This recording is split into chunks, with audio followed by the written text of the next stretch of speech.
All right, guys. Hold on, let's see if you can hear me. All right, guys, I know that it has been like forever since I did a video, and it's like 10 o'clock at night. I've been up working day and night for you. All right, so here we go. So we're going to talk about determining the meaning of words and phrases. Yes, yes, yes, we're still talking about this.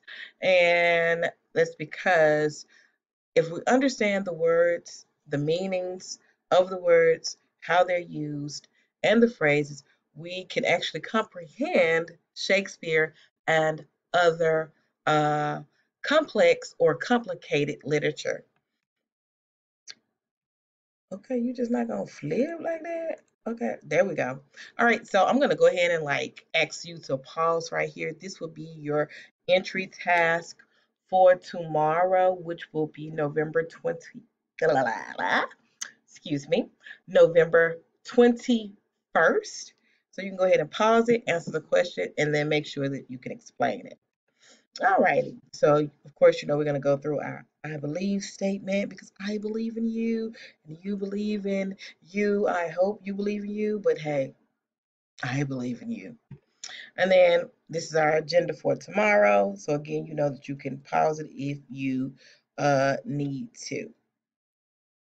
All right. So, our learning target today or tomorrow rather, you will learn how to determine the meaning of words and phrases as they are used. Now, that is very, very important as they are used in the text.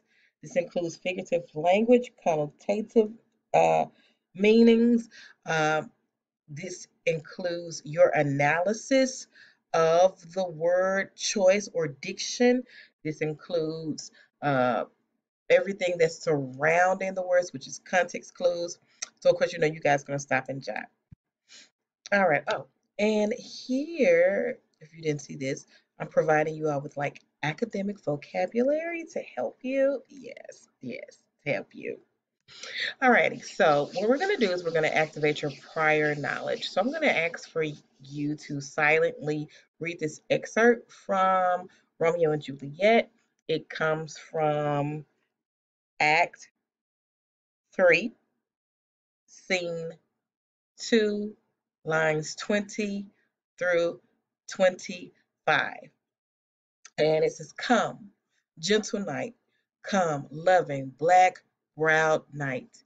Give me my Romeo, and when he shall die, take him and cut him out into little stars, and he will make the face of heaven so fine that all of the world will be in love with night and pay no worship to the garish sun."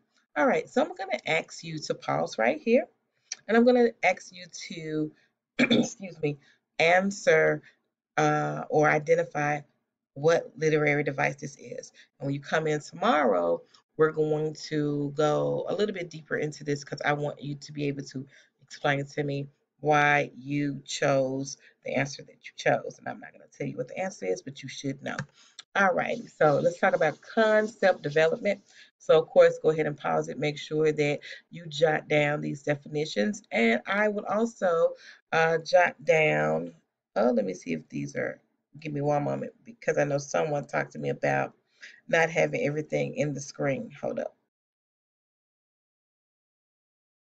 There we go.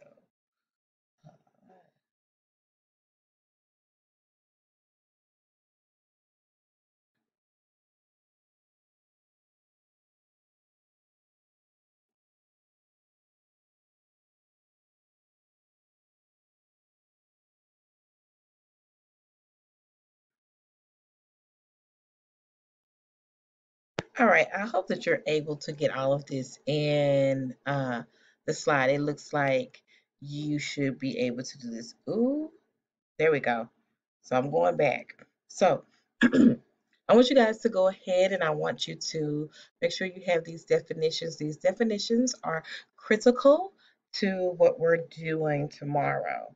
Also, go ahead and write down these questions and these thinking points right here. So let's talk about concept development. So our definition: tone. Tone is the style, or the other way something is written. And in writing, it is how the author feels, or it's how he tells us about the subject. And the way that we can determine the tone is by looking at how he or she uses words. And when we're talking about the use of words and the choice of, when we're talking about the choice of words, we're specifically talking about diction. Also, we need to be able to look at the context clues. When we're talking about context, we're talking about what's happening around the word, phrase, sentence, or even the events in the text. And you will see that in this example right here. So we have Juliet, she's speaking. She says, go ask his name. If he be married, my grave is like to be my wedding bed. Well, first of all, who is she talking to? And then what uh, major events happened prior to this? Well, we know this is coming from Act 1, Scene 5. So in Act 1, we know that this is where Romeo and Juliet, where they first meet, right? So Juliet is talking to her nurse and she wants to know, what is this man's name? What is his name? And then she's like, oh, if he's married, I, I'm going to go ahead and die. I'm going to die. So, what are the key words and or phrases in this example right here? Of course, my grave is like to be my wedding bed. Well, what type of literary device do we have? And you know what? If you come in tomorrow, you could tell me, well, you guys will watch this tomorrow because I'm quite sure that some of you all are asleep now. But if you could tell me what this literary device is, and if you can explain it to me, I will give you extra points. Okay. And then I want you to do the same thing for the second one. So this is Romeo talking, and he says, it is the east, and Juliet is the sun. Arise, fair sun, and kill the envious moon, who is already sick and pale with grief. This right here, we're gonna pull it apart just like this, just like we just talked about. What are the major events that happened prior to this conversation? What are the key words and phrases in this particular excerpt? How do they connect? What are the literary devices that we see being used in here? And then what meanings can we pull from that? Why did Shakespeare use the word envious moon? Does that have a strong connotation? Does that have a negative connotation, a positive connotation? And so these are things that we think about. So what we're going to be using DIDLS.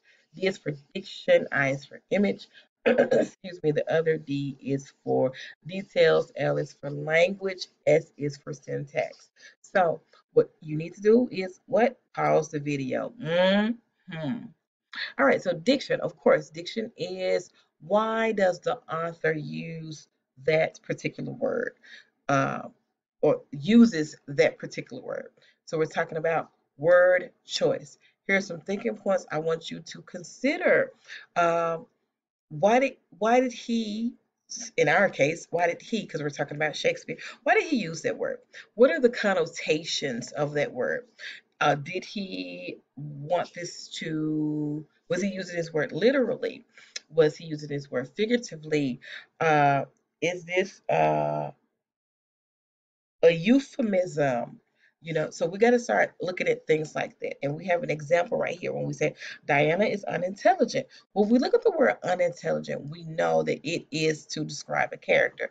And so unintelligent, does it have is it harsh, or are there other words more harsh than that word? If I were to say that Diana is a zipper head, that is really saying that she has a low IQ and basically she's an idiot versus she's unintelligent. Unintelligent, it means that her intelligence doesn't go as far, and it could be that she's unintelligent in a certain area. Images, we already know, is what the author uses to invoke our sensory details. And we're talking about those five senses, right? And how do the use of these words, um, how do they tickle your five senses? Details are what the author uses to give us, of course, additional information. And what does these details imply? And when we're talking about details, we're talking about facts, or we're talking about descriptions. Um, uh, for example, if I were to say the author describes the battlefield, describing the battlefield might include a detail about the stench means smell, of the rotten uh, bodies. That's a detail, right? Right. All right. So then again, like I said, we're going to talk about the language, and the language is a little bit different from um, diction. Diction focuses on a particular word, like word choice. Language is overall. We're looking at all of that. We're looking at what he's saying figuratively, literally. We're looking at um, basically a bigger body of work versus a small um, piece or a small component. Sentence structure, that is syntax, and we're looking at the clauses. We're looking at the phrases, and I told you guys you need to be going over your clauses, your phrases.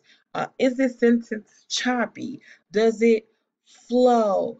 Does it have uh, does this sentence take us on a roller coaster ride? Uh, is it emotionally